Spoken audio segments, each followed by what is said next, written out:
আসসালামু আলাইকুম everyone, welcome to new another blog. আবার চলে আসলাম আপনাদের মাঝে নতুন একটা ব্লগ ভিডিও নিয়ে। আজকে ব্লগটা হতে যাচ্ছে একটু ভিন্ন ধরনের, কারণ বিদায় বাংলাদেশ, বিদায় ফরিদপুর। সো গাইস, আজকে বাংলাদেশকে বিদায় জানাতে হবে। তো গাইস, আমি কিন্তু বিদায় জানাবো না, বিদায় জানাবে হলো আমার ছোট মামা।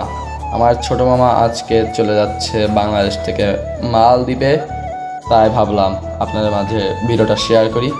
সো গাইস, এখন বাজে রাত প্রায় 1টা। এখন আমাদেরকে যেতে হচ্ছে ফরিদপুরের 1 নম্বর বাস স্ট্যান্ড, মানে ফরিদপুরে এই কাউন্টারটা, সেটা হলো গোল্ডেন লাইন। গোল্ডেন লাইন নিয়ে আগে একটা ভিডিও করেছি, সেই ভিডিওতে আলহামদুলিল্লাহ আপনারা অনেক সুন্দর সাপোর্ট করেছেন। আশা করি এই ভিডিওটাও আপনারা অনেক ভালো সাপোর্ট করবেন, আগের চেয়ে অনেক বেশি সাপোর্ট করবেন। এবং গোল্ডেন লাইনের বিষয়ে কোনো তথ্য জানার থাকলে সেটা আপনারা আমার সাথে কন্ট্যাক্ট করতে পারেন। আমার আগের ভিডিওতে আমার ফোন নাম্বার দেওয়া আছে। সো গাইস, চলে আসলাম গোল্ডেন লাইন কাউন্টারে। তো কিছুক্ষণের ভিতরেই বাস চলে আসবে। তো সেখান থেকে চলে যাবে আমার মামা। তাই ভাবলাম যেহেতু আমরা একটু আগেই পৌঁছে গেছি, সে কারণে আপনাদেরকে একটু গোল্ডেন লাইনে কাউন্টারের বাহিরটা একটু দেখাই। দেখুন, গোল্ডেন লাইনের যে মেন কাউন্টারটা, তার বাহিরটা গাইস কত সুন্দর দেখা যায়, একবারে মেন রোডের সাথে। এটা হলো নতুন বাস স্ট্যান্ডের পরে। সেখানে আপনারা নতুন বাস স্ট্যান্ড বা ফরিদপুরে যে কোনো জায়গায় থেকে বললে হবে যে গোল্ডেন লাইনে কাউন্টারে। তাই ভাবলাম কাউন্টার যেহেতু আসছি, বাস একটা চলে আসছে, তাই ভাবলাম গাইস বাজের ভিতর থেকে একটু ঘুরে আসি। সো গাইস, দেখুন বাজের ভিতরে, এটা হলো বাজের ভিতরকার ভিউটা guys, just looking the wow ছিল। দেখুন গাইস, সিটগুলো গাইস অনেক নরম, অনেক সুন্দর, অনেক কোমল সিটগুলো। মানে সিটগুলো গাইস অনেক আরামদায়ক, সিটে বসলেই ঘুম পেয়ে যায়। সো এটা হলো গোল্ডেন লাইনের একটা বাস। সেটা দেখুন গাইস, বাহির থেকে দেখতে মনে হয় যে বাসটা যেরকম কিছুই নাই, কিন্তু ভিতর থেকে বাস সিটগুলো গাইস অনেক সুন্দর।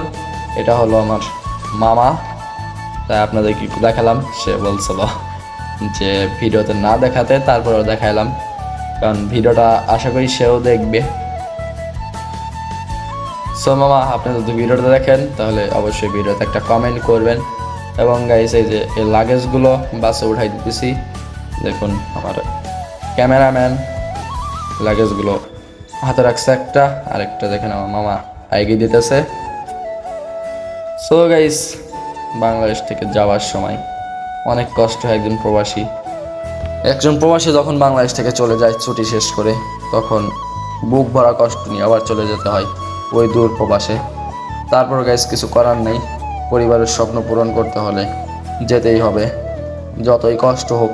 তারপরেও সেই কষ্টগুলো মেনে নিয়ে চলে যেতে হবে ওই দূর প্রবাসে, না হলে পরিবারের স্বপ্ন পূরণ করতে পারবে না। সো আপনারা যারা প্রবাস থেকে ভিডিও দেখবেন, অবশ্যই ভিডিওতে একটা কমেন্ট করে জানাবেন, এবং ভিডিওগুলো আপনাদের কাছে কেমন লাগে অবশ্যই কমেন্ট করে জানাবেন। ভিডিওতে একটা লাইক করবেন, চ্যানেলটা নতুন হয়ে থাকলে চ্যানেলটা সাবস্ক্রাইব করবেন, এবং পাশে থাকা বেল আইকনটা অল করে দেবেন, যাতে নতুন কোনো ভিডিও দিলে সেই ভিডিওগুলো আপনাদের কাছে প্রথমেই চলে যায়। সো আমরা যারা গেছিলাম, দেখুন গেছে যে এই জায়গা এয়ারপোর্ট পর্যন্ত যাবে, মানে ঢাকা পর্যন্ত যাবে হলো আমার ছোটো খালু, সাথে যাবে হলো আমার মামা। সো আমরা গোল্ডেন লাইন কাউন্টার পর্যন্ত গেছিলাম হলো আমি, আমার ক্যামেরাম্যান এবং আমার আব্বু, সাথে এই যে হলো মামা। মাকে একটু ফাজলিমি করে বিদায় দিচ্ছি যে মামু আপনি ওখান থেকে চলে যান, আপনার ফরিদপুর আইসেন না। সো গাইস, তাদেরকে বিদায় দিয়ে আমরা এখন চলে আসছি বাড়ির দিকে। সো বাড়ি গিয়ে একটু ঘুমাবো, কারণ যেহেতু রাত 2টা-2:30 বেজে গেছে। এই কারণে আজকের ভিডিওটা চাইতেছি এই পর্যন্তই শেষ করতে। সো গাইস, আজকের ভিডিওটা এই পর্যন্তই শেষ। পরবর্তী নতুন কোনো ভিডিওতে দেখা হবে, সে পর্যন্ত ভালো থাকবেন, সুস্থ থাকবেন। আল্লাহ হাফেজ।